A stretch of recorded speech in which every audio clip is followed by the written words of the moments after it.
आइसरो Aditya L1 mission. कल सूर्य को नमस्कार करेगा आइसरो का आदित्य। 20 घंटे बाकी आइसरो आदित्य L1 मिशन। इसरो का यह सैटेलाइट अपने निर्धारित ऑर्बिट में 6 जनवरी की शाम 4 बजे एंट्री करेगा। इसरो का आदित्य स्पेसक्राफ्ट कल पहुंचेगा। मंजिल पर पृथ्वी से 15 लाख किलोमीटर दूर L1 पॉइंट पर करेगा। पार्किंग वहां से सूर्य पर रखेगा। दिन रात नजर अब सूर्य के रहस्य सुलझाएगा। आदित्य L1 पॉइंट पृथ्वी से लगभग 1.5 मिलियन किलोमीटर दूर है। यह पृथ्वी और सूर्य के बीच की कुल दूरी का केवल 1% है। इसरो के एक अधिकारी ने कहा है कि आदित्य L1 पहले ही L1 बिंदु पर पहुंच चुका है।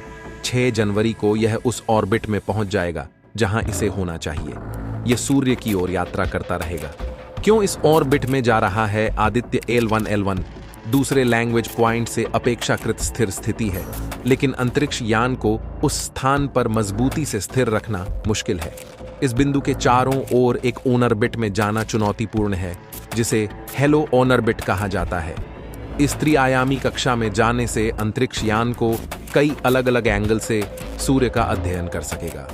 आदित्य L1 बिंदु के चारों ओर एक ऐसे ऑर्बिट में पहुंचेगा जहां जैसे जैसे पृथ्वी सूर्य के चारों ओर घूमती है, L1 बिंदु भी घूमेगा। हेलो ऑर्बिट की संकल्पना भी ऐसी ही है।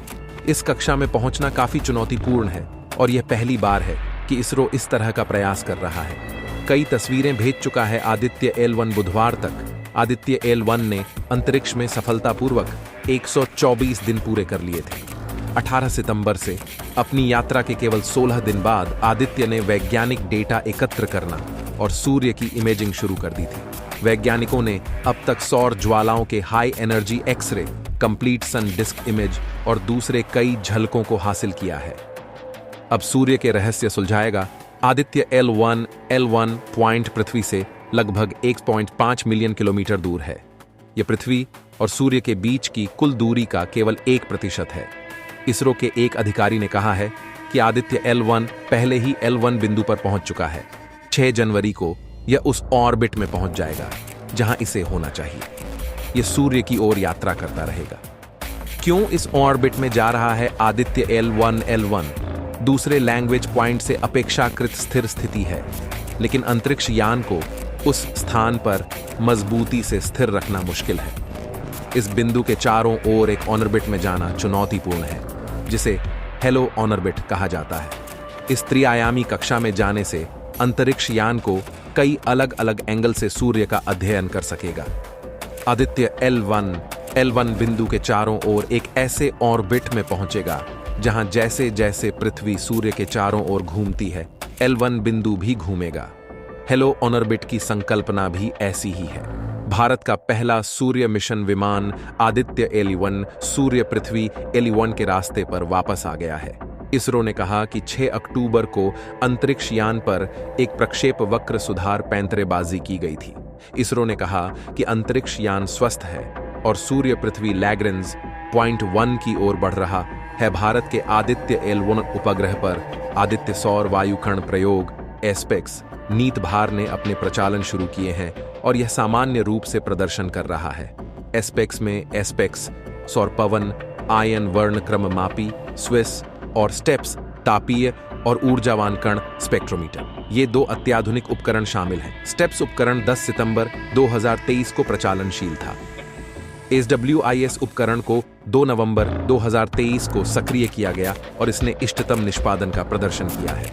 स्विस उल्लेखनीय प्रत्येक 360° दृश्य क्षेत्र के साथ 2 संवेदन इकाइयों का उपयोग करते हुए एक दूसरे के लंबवत विमानों में संचालित होता है। उपकरण ने सौर पवन आयन, मुख्य रूप से प्रोटॉन और अल्फा कणों को सफलतापूर्वक मापा है। नवंबर 2023 में 2 दिनों में संवेदक में से एक से प्राप्त एक नमूना ऊर्जा हिस्टोग्राम प्रोटॉन H+ और अल्फा कण 2 गुना आयनीकृत हेलियम Hi2+ काउंट में भिन्नताओं को दर्शाता है। इन विविधताओं को नामीय एकीकरण समय के साथ दर्ज किया गया, जो सौर पवन व्यवहार का एक व्यापक परिदृश्य प्रदान करता था।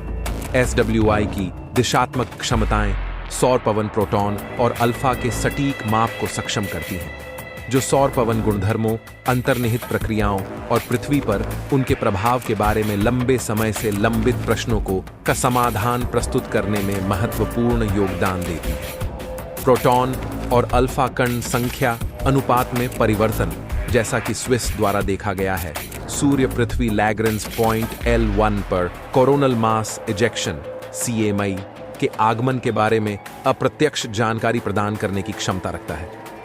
उन्नत अल्फा 2 प्रोटॉन अनुपात को अक्सर L1 में अंतर्ग्रहीय कोरोनल मास इजेक्शन ICMI के मार्ग के संवेदनशील चिन्हों में से एक माना जाता है और इसलिए अंतरिक्ष मौसम अध्ययन के लिए महत्वपूर्ण माना जाता है। जैसे जैसे शोधकर्ता एकत्र किए गए डेटा में गहराई से उतरते हैं, अंतर्राष्ट्रीय वैज्ञानिक समुदाय उत्सुकता से ध्यान की संपत्ति की प्रतीक्षा कर रहा है कि आदित्य L1 का एस्पेक्ट्स हमारे ग्रह के लिए गहन सौर हवा और इसके प्रभावों के बारे में खुलासा करने के लिए तैयार है। आदित्य L1 अंतरिक्षयान पर आदित्य अपीय के लिए प्लाज्मा विश्लेषक पैकेज सौर पवन इलेक्ट्रॉनों के प्रवाह और आयनों के प्रवाह की निगरानी के लिए एक ऊर्जा और द्रव्यमान विश्लेषक नीत भार है, जिसमें 2 संवेदक अर्थात क्रमशः सौर पवन इलेक्ट्रॉन ऊर्जा जांच स्वीप और सौर पवन आयन संरचना विश्लेषक स्वीकार लगे हैं।